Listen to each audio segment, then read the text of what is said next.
We economic hitmen really have been the ones responsible for creating this first truly global empire. And we work many different ways.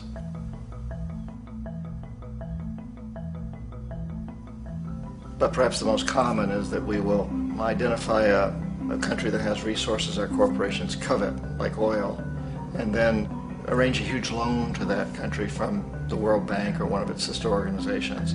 But the money never actually goes to the country. Instead, it goes to our big corporations to build infrastructure projects in that country, power plants, industrial parks, ports, things that benefit a few rich people in that country, in addition to our corporations, but really don't help the majority of the people at all. However, those people, the whole country is left holding a huge debt.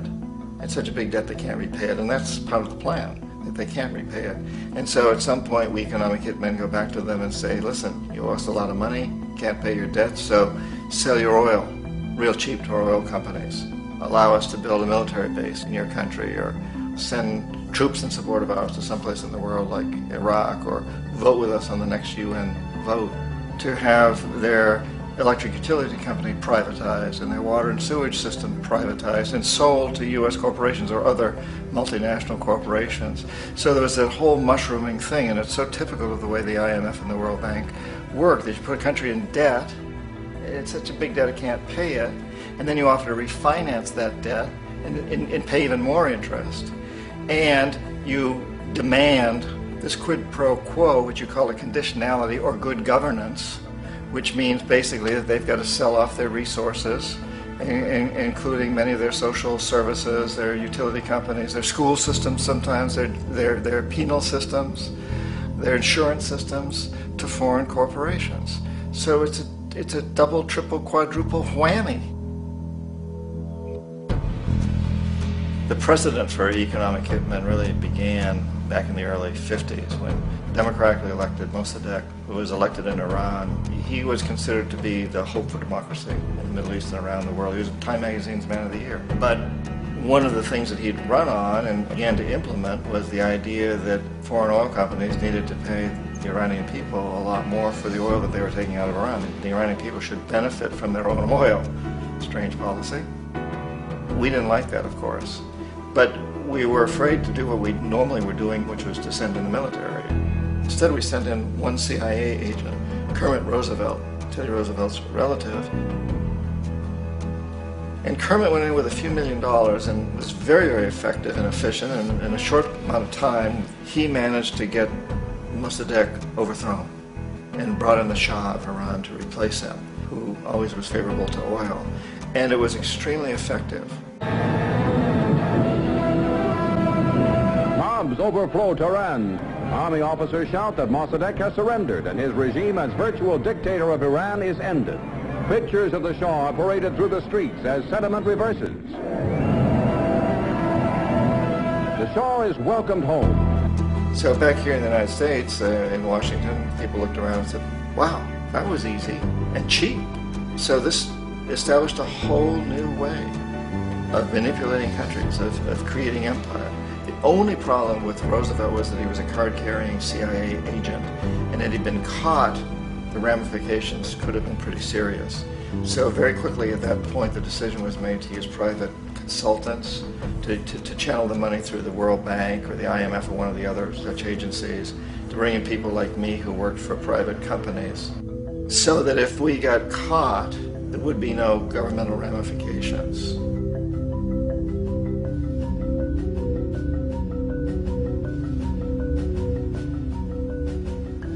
When Arbenz became president of Guatemala, the country was very much under the thumbs of United Fruit Company, the big international corporations. And Arbenz ran on this ticket that says, you know, we want to get the land back to the people. And once he took power, he was implementing policies that would do exactly that, give land rights back to the people. United Fruit didn't like that very much. And so they hired a public relations firm, launched a huge campaign in the United States to convince the United States people, the citizens of the United States, and the press of the United States, and the Congress of the United States, that Arbenz was a Soviet puppet, and that if we allowed him to stay in power, the Soviets would have a foothold in this hemisphere. And that at that point in time was a huge fear on everybody's mind, the Red Terror, the Communist Terror. And so, to make a long story short, Out of this public relations campaign came a commitment on the part of the CIA and the military to take this man out. And in fact, we did. We sent in planes, we sent in soldiers, we sent in jackals, we sent everything in to take him out, and did take him out. And as soon as he was removed from office, the new guy that took over after him basically reinstated everything to the big international corporations, including United Fruit.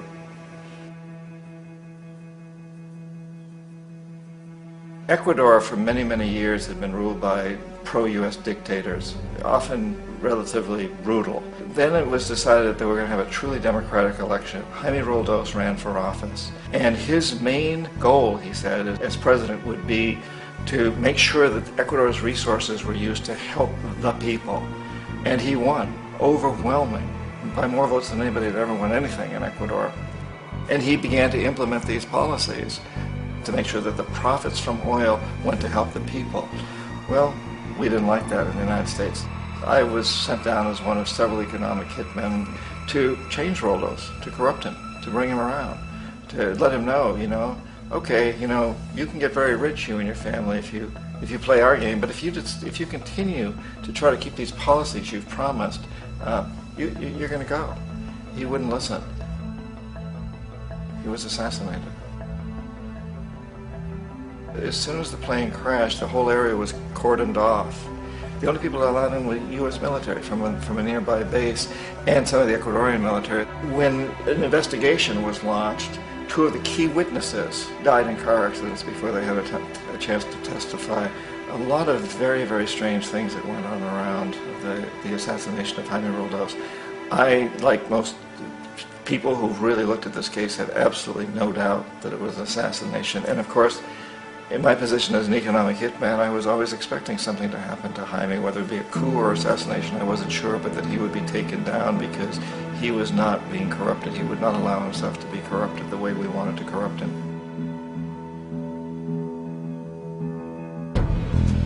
Omar Torrijos, president of Panama, was, one of my favorite people. I really, really liked him. He was very charismatic. He was a guy who really wanted to help his country. And when I tried to bribe him or corrupt him, he said, look, John, he called me Juanito. He said, look, Juanito, I don't need the money. What I really need is for my country to be treated fairly. I need for the United States to repay the debts that you owe my people for all the destruction you've done here. I need to be in a position where I can help other Latin American countries win their independence and be free of this terrible presence from the north that you people are exploiting us so badly. I need to have the Panama Canal back in the hands of the Panamanian people. That's what I want. And so, leave me alone. Don't try to bribe me. It was 1981, and in May, Jaime Roldos was assassinated. And Omar was very aware of this. Torrijos got his family together and he said, I'm probably next, but it's okay because I've done what I came here to do. I've renegotiated the canal. The canal will now be in our hands. He just finished negotiating the treaty with Jimmy Carter. In June of that same year, just a couple of months later, he also went down in an airplane crash, which there's no question was executed by CIA-sponsored jackals. Tremendous amount of evidence that one of Torrijos' security guards handed him at the last moment as he was getting on the plane a tape recorder, a small tape recorder that contained a bomb.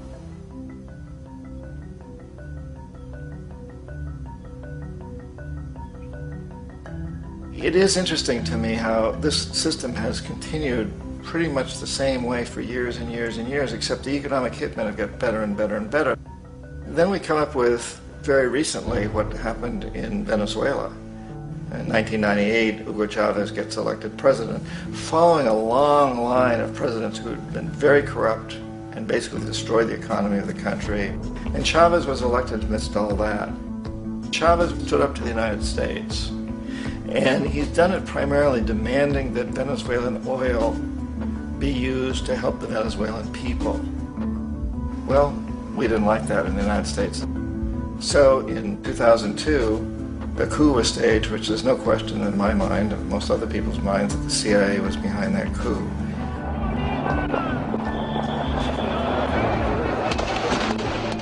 The the way that that coup was fomented was very reflective of what Kermit Roosevelt had done in Iran, of paying people to go out into the streets, to riot, to protest, to say this Chavez is very unpopular.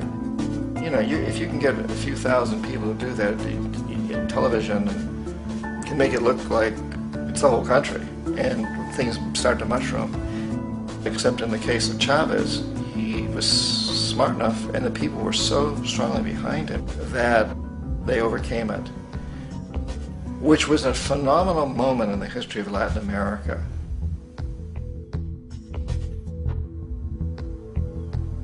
Iraq actually is a perfect example of the way the whole system works. So we economic hitmen are the first line of defense. We go in and we try to corrupt governments and get them to accept these huge loans, which we then use as leverage to basically own them.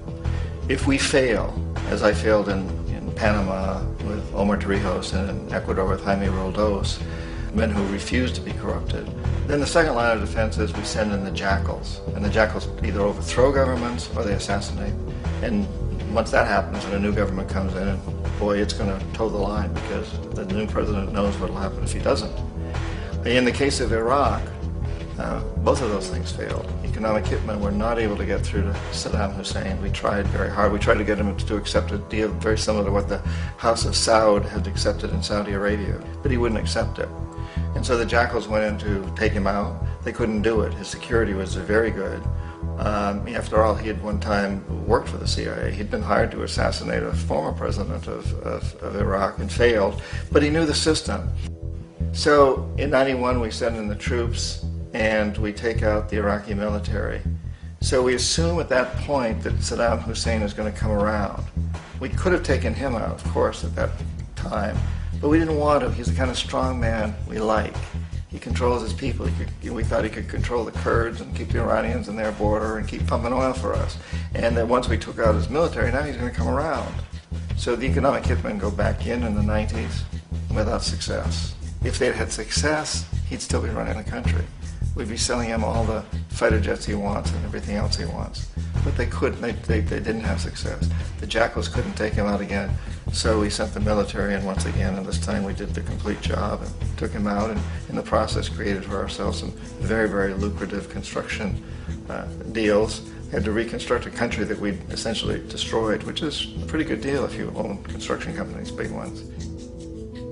So, you know, Iraq shows the three stages. The economic hitmen failed there, the jackals failed there, and as a final measure, the military goes in. And in that way, we've really created an empire, but we've done it very, very subtly. It's clandestine. All the empires of the past were built on the military, and everybody knew they were building them. So the British knew they were building them, the French, the Germans, the Romans, the Greeks. And they were proud of it, and they always had some excuse like spreading civilization, spreading some religion, something like that. But they knew they were doing it. We don't. The majority of the people in the United States have no idea that we're living off the benefits of a clandestine empire, that today there's more slavery in the world than ever before. And then you have to ask yourself, well, if it's an empire, then who's the emperor? Obviously, our presidents of the United States are not emperors. An emperor is someone who's not elected, doesn't serve a limited term, and doesn't report to anyone, essentially. So you can't classify our presidents that way. But we do have what I consider to be the equivalent of the emperor, and it's what I call the corporatocracy. The corporatocracy is this group of individuals who run our biggest corporations, and they really act as the emperor of this empire. They control our media, either through direct ownership or advertising. They control most of our politicians because they finance their campaigns, either through their corporations or through personal contributions that come out of the corporations. They're not elected, they don't serve a limited term, they don't report to anybody. And at the very top of the corporatocracy, you really can't tell whether a person's working for a private corporation or the government because they're always moving back and forth. So, you know, you've got a guy who one moment is the president of a big construction company like Halliburton, and the next moment he's vice president of the United States, or the president who is in the oil business. And this is true whether you've got Democrats or Republicans in the office. You have the moving back and forth through the revolving door. And in a way, our government is invisible a lot of the time, and its policies are carried out by our corporations on one level or another. And then again, the policies of the government are basically forged by the corporatocracy and then presented to the government. They become government policy. So it's an incredibly cozy relationship. This isn't a conspiracy theory type of thing. These people don't have to get together and plot to do things. They all basically work under one primary assumption, and that is that they must maximize profits regardless of the social and environmental costs.